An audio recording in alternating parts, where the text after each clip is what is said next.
বন্ধুরা এই যে আংরাল চলে এসছি। দাদা খাসি কত করে? খাসি কত?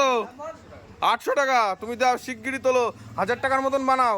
এখন তো দেশি খাসি 800 টাকা করে বন্ধুরা। এবার বনগাঁ থেকে বেরিয়ে গেছি, বনগাঁর বাইরে আংরাল, তাই তো? এই যে মেনলি এই দাদার দোকান। দাদা কত করে? 800?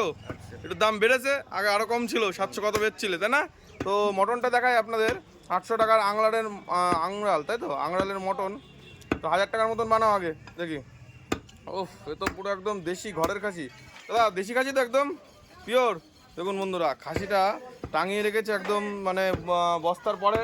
তো দেখাচ্ছি, এইভাবেই গ্রামে বিক্রি হয়। তো এই যে দেখুন, পুরো একদম টাঙিয়ে রেখেছে। আর মটন কাটাটা আমি দেখাচ্ছি, এই যে একেবারে ফ্রেশ লাল লাল মটন।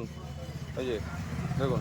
হ্যাঁ সাইডে রাখো না, অসুবিধা নেই, সাইডে রাখো। হ্যাঁ ভালো করে বানাও আমাদের জন্য দেখি। চাপ টাপ দিয়ে দিও। হ্যাঁ দা, এটা কি চাপই তো আছে এটা না? দেখুন বন্ধুরা, মাত্র 800 টাকা, যেখানে বনগাঁয় চলছে 900। 900 থেকে বনগাঁ থেকে একটু বেরোলেই 800। দেখুন, এই হলো আংরালের বিখ্যাত খাসি, দাদার দোকানে দেখাচ্ছি আমি। তো মটনগুলো একদম বেশ শুকনো মটন, কোনো জল নেই। দাদা একটু চাপ কাটো, হয়তো এই সেই ক্যাডবেরি পিস বিখ্যাত দেখাচ্ছি। তো আমরা 2-3 জন চলে এসেছি এই যে মটনটা নিতে আংরালতে। দাদার কাছে ফোন করেছি। দাদা একদম গ্রামের দেশি খাসি তো? একদম দেশি না? দাদার কাছে ফোন করে সকালবেলা চলে এসেছি। দাদা আমাদের জন্য রেখে দিয়েছে বেশ কিছুটা মাংস। তো দেখুন, এই হলো সেই নারকোল সিনা পিস। আহা, এটা খেলে দিল খুশ হয়ে যাবে আজকে। চলো দাদা, ওয়েট করো। 1 কিলোটা ওয়েট করো। 1 কিলো না, 1000 টাকার যেটা, ওটা আগে ওয়েট করো।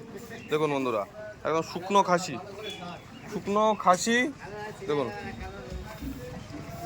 চর্বি ফিরে যাবে নাকি দাদা একটু? দেখুন। তো এটা 1000 টাকা, তাই তো? তোলো। আরেকটা বানাও দাদা।